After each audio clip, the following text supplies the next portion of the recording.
Ayo, kalian sudah cuci tangan belum?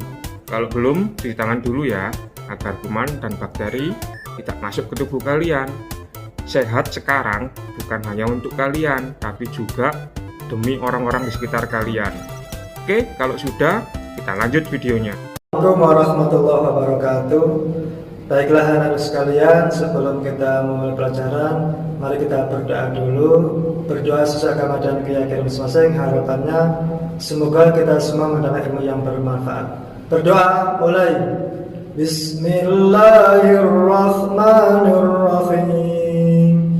Raditu billahi rabban wa bil islami dinan wa bi Muhammadin sallallahu alaihi wasallam nabiyyan wa rasulan. Rabbi zidni ilma warzuqni fahma. Rabbi shrah li sadri wa yassir li amri wakhlul 'uqdatam min lisani yafqahu qawli. Amin ya rabbal alamin. Assalamualaikum warahmatullahi wabarakatuh. Selamat siang anak-anakku sekalian. Salam sehat buat kalian semua. Semoga kalian tetap dilindungi oleh Allah Subhanahu wa taala, bisa mengikuti pembelajaran daring sampai selesai. Pada siang ini saya akan menjelaskan tentang analisa break even. Ya, kalau kita pembelajaran di dalam teori kemarin, kita sudah mempelajari yaitu break even point yang namanya kita kenal dengan BEP. Kalau di dalam bahasa Indonesia, BEP itu maksudnya titik pulang pokok, ya, atau break even point, yaitu adalah titik keseimbangan antara jumlah hasil penjualan dengan jumlah biaya produksi. Nah, analisis break even point ini digunakan untuk mencari hubungan antara biaya tetap dan biaya variabel, keuntungan dan volume penjualan. Dengan kata lain, analisa break even point ini merupakan pendekatan perencanaan keuntungan yang berorientasi pada hubungan antara biaya dan penghasilan produksi. Jadi titik poinnya di sini, BEP tadi adalah titik pulang pokok. Bahasa gampangannya, bahasa mudahnya, ya, kita memproduksi suatu barang pada titik BEP ini, maka tidak ada keuntungan, juga tidak ada kerugian. Ya, itu penjelasannya tentang analisa break even point. Selanjutnya silakan kita lanjut.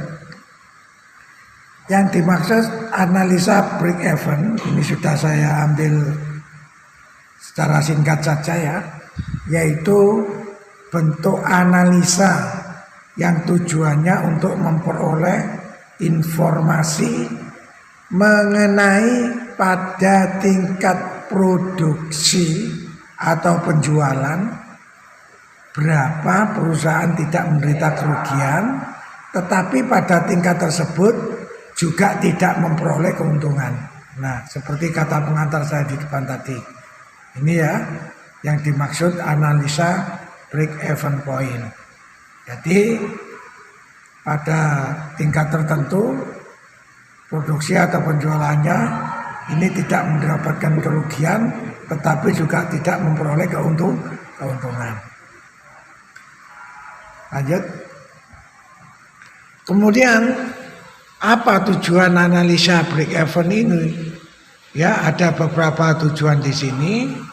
Antara lain adalah berdasarkan analisis break even akan dapat diperoleh informasi mengenai berapa produksi atau penjualan minimal yang harus dicapai agar perusahaan tidak mendapat atau tidak menderita kerugian.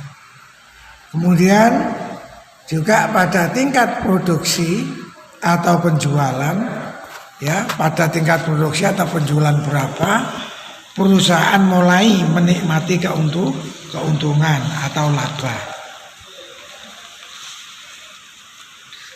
Kemudian yang terakhir, analisa break even point ini bertujuan untuk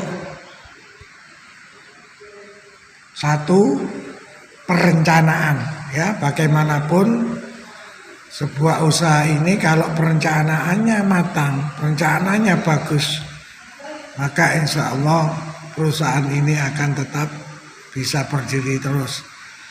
Kemudian tujuan berikutnya, analisa break even ini adalah untuk pengawasan, ya, sejauh mana perusahaan ini di dalam memproduk barang, ya, apakah efektif sesuai dengan tujuan visi misi daripada perusahaan itu sendiri. Berikutnya ada beberapa faktor yang bisa mempengaruhi analisa break even ini, di antaranya biaya produksi, ya. Biaya produksi ini ada dua macam, yaitu fixed cost atau biaya tetap, ya, dengan variable cost atau biaya variabel, biaya macam-macam. Ini faktor-faktor yang bisa mempengaruhi.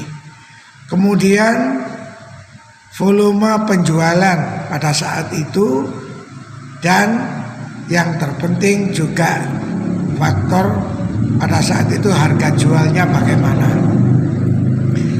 Inilah anak-anak, ya, sepintas tentang analisa break even point, ya, saya sampaikan pada daring kali ini inti-intinya saja. Untuk kelanjutan daripada pembelajaran analisa break even ini, insya Allah kita lanjut pada pertemuan minggu depan melalui daring juga. Sekian atas perhatiannya, tidak lupa saya ucapkan terima kasih. Mudah-mudahan kalian tetap semangat untuk belajar, ya, karena belajar ini akan merupakan modal kita untuk mencapai suatu tujuan yang baik. Akhir kata saya akhiri. Assalamualaikum warahmatullahi wabarakatuh.